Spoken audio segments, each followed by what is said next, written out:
ज्ञानोबा तुकोबाच्या गजरामध्ये माऊलींचं पहिलं गोल रिंगण जे आहे ते ह्या ठिकाणी माळशिरसमध्ये पार पडते। आपण जर पाहिलं तर या रिंगणासाठी वारकऱ्यांची जी गर्दी आहे ती मोठ्या प्रमाणावर झाल्याचं चित्र जे आहे ते या ठिकाणी दिसून येत आहे। माऊलीच्या गजरात हा संपूर्ण रिंगण सोहळा जो आहे तो पुरणवडे या ठिकाणी पार पडते आणि त्यासाठी लाखो वारकऱ्यांची जी आहे ती या मैदानावर गर्दी झाल्याचं चित्र जे आहे ते आपल्याला पाहायला मिळतं। आपण जर संपूर्ण परिसर पाहिला तर माऊलीच्या नावाने हा संपूर्ण परिसर जो आहे तो दुमदुमून गेल्याचं पाहायला मिळतंय।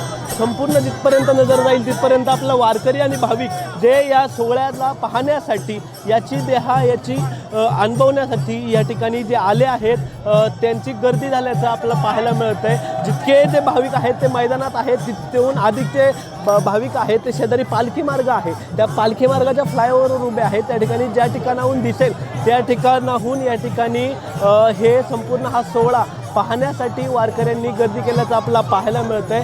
अनेक जे वारकरी आहेत त्यांच्यामध्ये मोठ्या प्रमाणात उत्साह असल्याचं पाहायला मिळतंय। या ठिकाणी भजन आणि जी दौड असते ती दौड लावून या ठिकाणी आपला जो आनंद उत्सव आहे तो हे वारकरी मोठ्या प्रमाणावर साजरे करताना पाहायला मिळतात। अनेक माऊली जे आहेत अगदी वयाचं भान विसरून बेफामपणे या भक्ती सोहळ्यामध्ये रंगून गेल्याचं चित्र जे आहे ते या ठिकाणी दिसून येतं आहे। त्यामुळे हा संपूर्ण जो पुरणवडेचा परिसर आहे तो एका वेगळ्या भक्तिमय वातावरणामध्ये जो आहे तो रंगून गेल्याचं पाहायला मिळतं। त्यामुळे सर्वत्र उत्साह आपला पाहायला मिळतो। आपण जर माझ्या मागे पाहिलं तर या ठिकाणी टाळ वाजून टाळ आणि मृदुंगाचा घोष करून या ठिकाणी जो आहे तो माऊलीचा उच्चारण या पद्धतीने करून संपूर्ण परिसर जो आहे तो भक्तिमय झालेला आहे।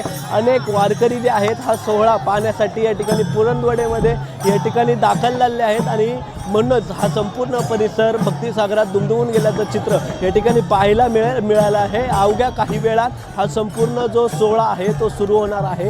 या ठिकाणी पहिलं जे माऊलींचं गोल रिंगण आहे ते पार पडणार आहे आणि या रिंगणात पाहण्यासाठी असंख्य जे भाविक आहेत त्यांनी या ठिकाणी गर्दी केल्याचं आपल्याला पाहायला मिळतं। कॅमेरामन दिनेश सिंगसह प्रथमेश सांबे, LS मराठी, सोलापूर।